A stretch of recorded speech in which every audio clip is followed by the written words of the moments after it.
আলোচনা করব মার্কিন পররাষ্ট্র সচিব, সেক্রেটারি অফ ফরেন অ্যাফেয়ার্স, তিনি মার্কো রুবিওর সাম্প্রতিক ভারত সফর, ভারতের প্রধানমন্ত্রী নরেন্দ্র মোদী, ভারতের পররাষ্ট্রমন্ত্রী এস জয়শঙ্কর এবং ভারতের ন্যাশনাল সিকিউরিটি অ্যাডভাইজার অজিত ডোভালের সঙ্গে 3টি বৈঠক করেছেন আলাদা আলাদাভাবে।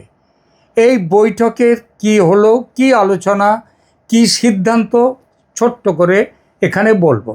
কূটনৈতিক সূত্রের খবর অনুযায়ী ভারত বাংলাদেশ বর্তমানে যেভাবে চীন এবং পাকিস্তানের সাথে সম্পর্ক, বিশেষ করে পাকিস্তানের সাথে সম্পর্ক দৃঢ় করছে, তাতে ভারত তার উদ্বেগের কথা বলেছে মার্কো রুবিওকে।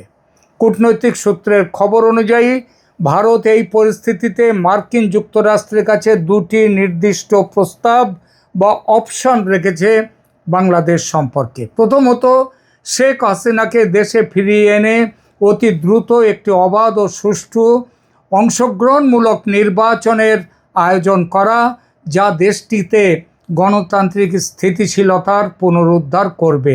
ভারত মনে করে শেখ হাসিনার অনুপস্থিতিতে বাংলাদেশে যে রাজনৈতিক শূন্যতা তৈরি হয়েছে তা মৌলবাদী শক্তিকে মদদ দিচ্ছে। দ্বিতীয়ত, যদি এই পথ রুদ্ধ হয় তবে ভারত তার জাতীয় স্বার্থের সুরক্ষায় নিজের মতো করে প্রয়োজনীয় ব্যবস্থা গ্রহণ করবে, যার মধ্যে সামরিক অভিযান, সামরিক ব্যবস্থাও যার মধ্যে থাকবে। অর্থাৎ বাংলাদেশ সীমান্তে নিরাপত্তা নিশ্চিত করতে বা দেশটির রাজনৈতিক স্থিতিশীলতা বজায় রাখতে ভারত কঠোর পদক্ষেপ নিতে পিছপা হবে না। রুবিও কি রাজি? কূটনৈতিক সূত্রের ইঙ্গিত, আমেরিকা প্রথম বিকল্পটির পক্ষে দৃঢ় অবস্থান নিয়েছে। ক্যালকাটা ডায়ালগস তার এই বিষয়ে একটি প্রতিবেদন এখনই করেছে।